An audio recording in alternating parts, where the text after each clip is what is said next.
Ooh, all right. WrestleMania has wrapped up. Now, I want to do my review of night one and night two. I'm going to do on another video because I don't know how long this one's going to be. Me talking about night one.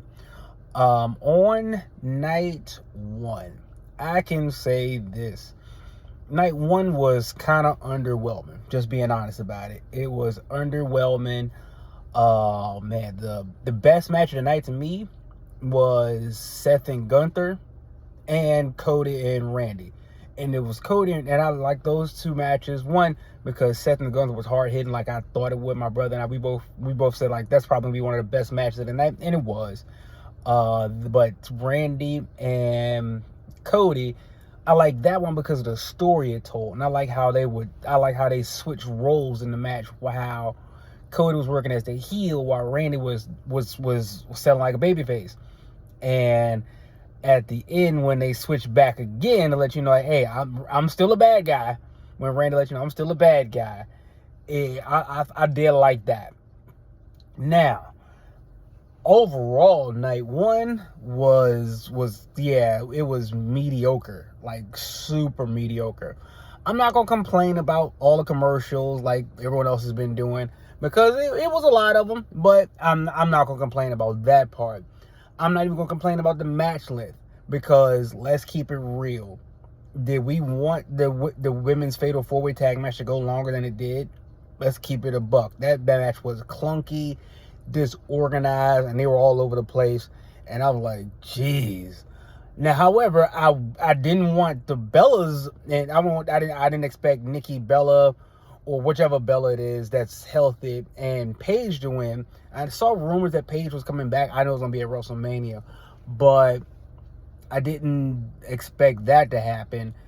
With the women's Intercontinental title match, I've seen enough of Becky and AJ Lee. I've seen enough of them. I didn't need to see this. I didn't need to see their match at WrestleMania. It was, it was that kind of match. The other matches, I mean, they weren't great. Just keeping it real. The night one was lackluster. It was really lackluster to me. But like I said, Seth and Gunther, they did their thing. They did their thing. It was hard hitting, and Braun Breaker made his return back, and I was glad to see him.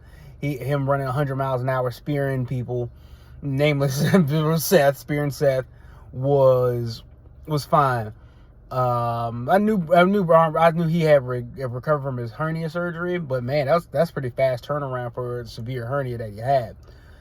And he's back with Paul Heyman in the Vision. The Usos, and speaking of the Vision, the Usos and Los Angeles Night and ISHO Speed and Logan Paul and Austin Theory. I'm glad they went on first. I'm glad it wasn't as long.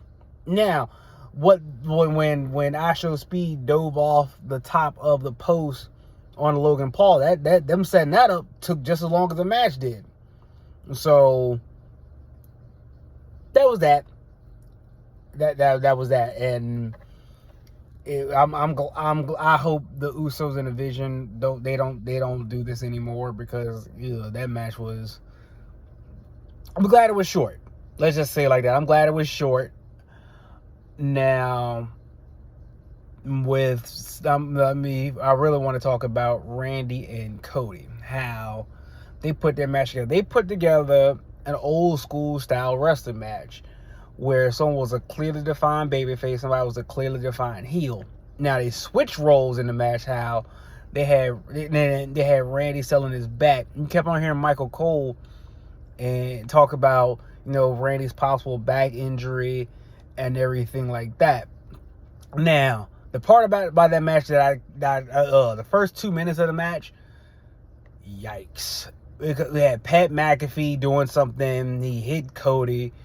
Jelly Roll came out. They did stuff. Next thing you know, Jelly Roll elbowed McAfee through the table to get him carted off. I'm like, thank goodness that part's over with. I was thrilled that was over with. And I'm sick of, I'm tired of Jelly Roll. Sorry, he took over SmackDown and been popping up in segments here and there. That's enough, okay? Enough of him. But that, I'm glad that was over with and done. But the way they had the match going, it was like, oh, okay, so I guess this is Cody's heel turn after all, because of the way they fought the match.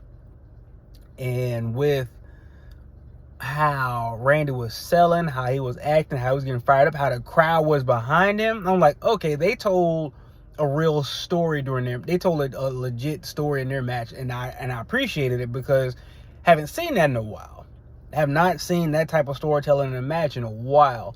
And when when Cody posted Randy, and Randy got his color, I was like, oh, okay, they taking it real old school.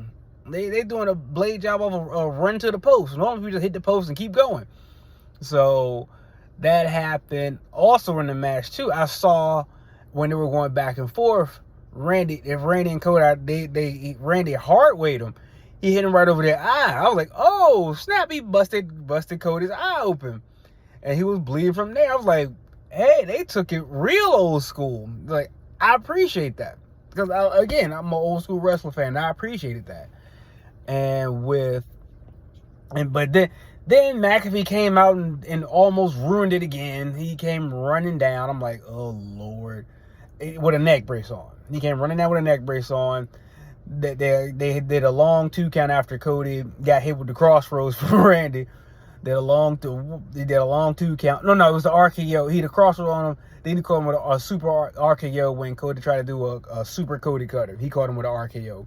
And McAfee came running down that long ramp for a 2 count. And I'm glad Randy RKO McAfee, get him out of here. Okay, done with him. Not just as an announcer, but you don't need to be here anymore. I'm sorry. It's ran its course. Done with that. But hit him with RKO.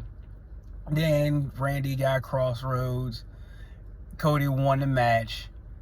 But then Randy hit him with the belt and punted him. Let him know that, yeah, I'm still the bad guy. I'm still a heel in this situation.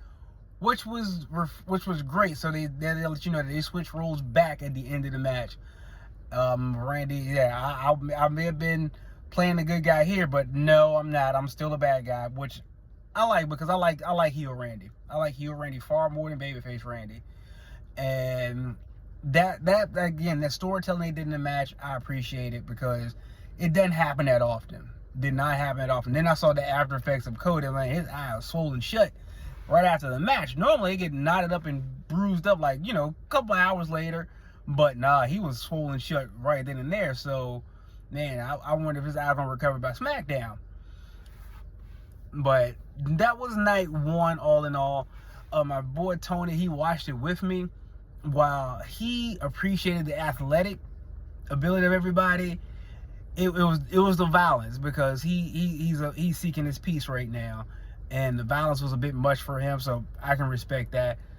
He sat out night 2, but I'm gonna do my review on night 2 here in a little bit. But I just want to get night 1 out the way while I remembered everything that happened on night 1. But you let me know what you think of night 1. Again, I thought night 1 was mediocre. Randy and Cody, Seth and Gunther, best 2 matches of night 1. But night 2 coming soon, y'all. Stay tuned.